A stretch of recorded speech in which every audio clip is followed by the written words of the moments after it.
আসসালামু আলাইকুম everyone, welcome করছি নতুন আরও একটি ভিডিও দেখার জন্য। আশা করছি সবাই ভালো আছেন। আজকে আপনাদেরকে এমন একটি জিনিস বা এমন একটি রেসিপি শেয়ার করব আপনাদের মাঝে, যেটা দেখে আপনারা কখনোই এই জিনিসটা ফেলে দিবেন না। সবসময় এই রেসিপিটা ট্রাই করার চেষ্টা করবেন। তো আশা করছি ভালো লাগবে আমার আজকের ভিডিও। ভালো লাগলে চ্যানেলটি সাবস্ক্রাইব করে রাখবেন, আর ফেসবুক থেকে দেখলে পেজটিকে ফলো দিবেন। তাহলে চলুন আর কথা না বাড়িয়ে শুরু করি।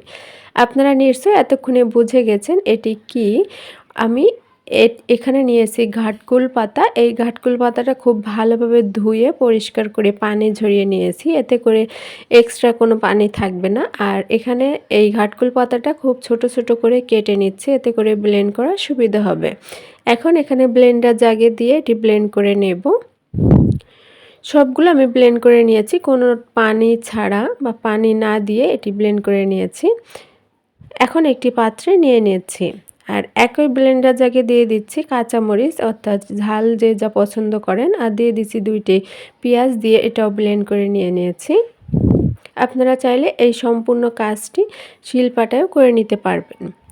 এখন এর সাথে মিশিয়ে নিচ্ছি 1 চা চামচের মতো রসুন বাটা, আর স্বাদ মতো লবণ, 1/4 চা চামচ হলুদের গুঁড়া, 1/4 চা চামচ জিরার গুঁড়া, আর 1/4 চা চামচ ধনিয়ার গুঁড়া। সাথে দিয়ে দিব একটি ডিম, এতে করে খেতে অনেক বেশি ভালো লাগবে, আর ডিমটা অনেকটা বাইন্ডিংয়ের কাজ করবে। আর আরও বাইন্ডিংয়ের কাজ করার জন্য এখানে দিয়ে দিচ্ছি প্রায় 5 থেকে 6 চা চামচের মতো আটা। এখানে আপনারা চালের গুঁড়াটাও ব্যবহার করতে পারেন, আর চালের গুঁড়া না থাকলে আমার মতো এখানে আটাটাও দিয়ে নিতে পারেন। দিয়ে খুব ভালোভাবে মিশিয়ে নিচ্ছি। এখানে আমার আরও 2 চা চামচের মতো আটা এখানে প্রয়োজন হয়েছে। দিয়ে ভালোভাবে মিশিয়ে নিচ্ছি, আর এখন এটি ভাজতে চলে যাব। চুলায় প্যানে তেল দিয়ে দিচ্ছি পরিমাণ থেকে একটু বেশি পরিমাণে। আবার একবারে ডুবো তেলে ভাজবো না, একেবারে কম তেলেও ভাজবো না, মিডিয়াম তেলে এটি ভেজে নিচ্ছি। আপনারা দেখেই বুঝতে পারছেন তেলটা কতটুকু পরিমাণ দিয়েছি। আর এই পর্যায়ে চুলার আঁচটি মিডিয়াম আর লোয়ের মাঝামাঝি আছে। তেলটা পুরোপুরিভাবে গরম করে নিতে হবে, তা না হলে কিন্তু নিচে লেগে যেতে পারে আর বড়াটি ভেঙেও যেতে পারে। এজন্য তেলটি খুব ভালোভাবে গরম করে নেওয়ার পরে বড়াগুলো দিয়ে দিবেন। আর এখন আমি উল্টিয়ে পাল্টিয়ে বড়াগুলো ভেজে নিচ্ছি। বড়াগুলো পারফেক্টভাবে ভাজা হয়ে গিয়েছে, এখন এগুলো উঠিয়ে নিচ্ছি।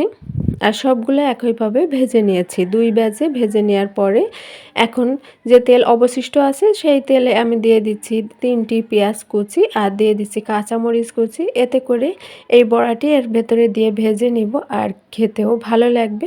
এটি যাতে ভাতের সাথে খাওয়া যায় এজন্য আমি এখানে পেঁয়াজ আর কাঁচামরিচটা দিয়ে নিয়েছি। আপনারা চাইলে শুধু বড়াটাও খেতে পারেন। এখন এই পেঁয়াজের ভিতরে দিয়ে দিচ্ছি স্বাদমতো লবণ আর হলুদের গুঁড়া সামান্য পরিমাণ, এতে করে দেখতে ভালো লাগবে। দিয়ে এই পেঁয়াজটি একটু নরম হয়ে আসা পর্যন্ত ভেজে নেব। পেঁয়াজটি অনেকটাই নরম হয়ে গিয়েছে, আর এখন এই পর্যায়ে ভেজে রাখা বড়াগুলো দিয়ে দিচ্ছি। দিয়ে এগুলো নেড়েচেড়ে 1 মিনিটের ভেতরে এটি চুলা থেকে নামিয়ে পরিবেশন করে নিব। তো ভিউয়ার্স, দেখতেই পাচ্ছেন এই বড়াটি তৈরি করা কত সহজ, আর খেতে কিন্তু ভীষণ মজার। আপনারা ট্রাই না করলে বুঝতেই পারবেন না, আর একবার ট্রাই করলে আপনারা কখনোই এই ঘাটকুল পাতাটা ফেলে দিবেন না, এটা আমার গ্যারান্টি।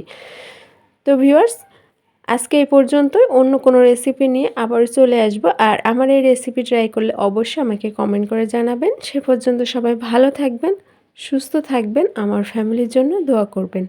আল্লাহ হাফেজ।